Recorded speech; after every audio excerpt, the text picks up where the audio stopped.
And we are back. Gonna close the show out with a story that, like I said, it teetered on the unbelievable for me, but it may not be for you. So, quick recap: the Browns they cash in on the Jerry Judy trade with Denver, basically giving Denver a handful of magic beans, and John Arthur Elway Jr. jumping up and down saying, "Ha ha, suckers! These beans are magic." And Bill O'Brien and Doug Marrone reunited again, and it feels so good on Boston College's dollar. Hey, wait for those two to get paid. Benedict Matherin had the season ending surgery to his right shoulder. He we pray for him and his family. And now we're going to go ahead and wrap this up with an ex quarterback. Now, this story comes out of the New York Post of all places. I know what people say, you can't believe everything you read in the New York Post. However, Christopher Scargletto, he writes the ex college quarterback claimed that the Italian mob offered him $300K to fix an SEC football game. So when I read that, I was like, okay, you had me at hello. So I'm sitting here reading, and his former college quarterback claimed that the Italian mob offered him hundreds of thousands of dollars to rig football games during his time. And now it got interesting, and I'm waiting at Vanderbilt College. What? You don't need help fixing the Vanderbilt games. They're going to lose anyway. They're Vandy, the Harvard of the South. They do not care about athletics. It's not a priority. This reads like a bad Sopranos episode. So out of nowhere, he's not going to Alabama, he's not going to Florida, he's not going to LSU, Georgia, Vandy. That's where you're going to go to do this. Vandy. Mo Hansen, who played backup quarterback for the Commodores in 2018 and 2019, said on his podcast he was approached by a mobster who offered him $300,000 to fix Commodore games. Again, we just went over this. You don't have to offer them any money to fix a game. They're going to lose anyway.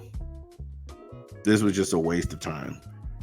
Plus, how many people know, how many college football fans know the backup, his first and last name, and what he looks like? This is so weird, and so it's just like, hey, look, I seen The Sopranos last night, and now I just want to say I got approached. Okay, all right, whatever, guy. Hansen claimed that the wise guy told him almost every game in the SEC is rigged.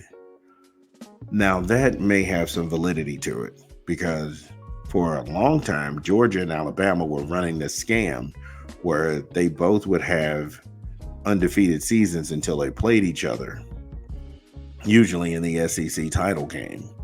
And then they both would be elevated into the college playoff. And that, to me, was a system that they were running and fully complicit in. Because remember, college football fans, how they sold the college playoff to us. They sold us that all the champions from the Power Five would play each other. But then when it left only one SEC team in the mix, then it became who's more deserving. And then they started to change the narrative. So I can say, hey, look, that may be true. That may be true. After approaching the former college signal caller at Jason Aldean's Kitchen and Rooftown Bar in Nashville, he said, we regularly talk to guys at your position about fixing games. I don't understand why. Why wouldn't you talk to the starter? Why would you go ahead and talk to the signal caller? This dude, his uniform is very clean. He's never going to get in a game. And at the same time, he's going to sit there and talk to the quarterback. He has no sway. If I'm trying to fix a game, I'm talking to the starter or the star or the offensive coordinator or the defensive coordinator. These are people who can have a direct fix on the game. I'm not talking to a guy in a clean uniform.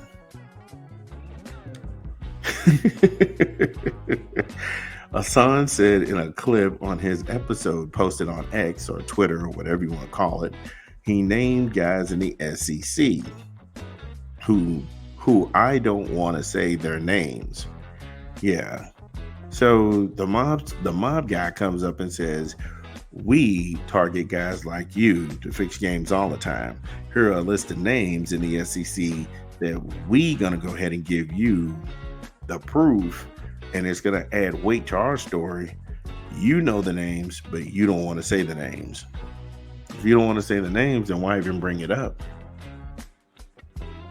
Oh my God. And again, he says that. I don't want to say their names because they're in the NFL right now, but the University of Alabama, I'll tell you that. What are you telling us? You're telling us that these made up fictional mafia shadowy characters approached you at a nice Olive Garden. Hey, you know, a friend of mine. What's about me? Bada bing. Come on, man. This sounds so ridiculous. At some point, man, some guys just want to make up stuff to talk about. And this is one of them. I'm sorry. I can't get on board.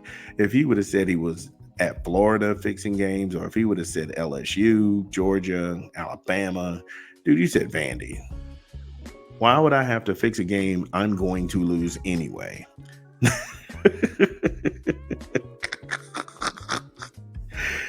Just ridiculous, just so archaic and stupid. Look, that's the show. Thank you all for listening on a busy Monday. Hope we had to brighten it some way for you all. We'll be back tomorrow, same Vern time, same Vern channel. This is Ab Stupid.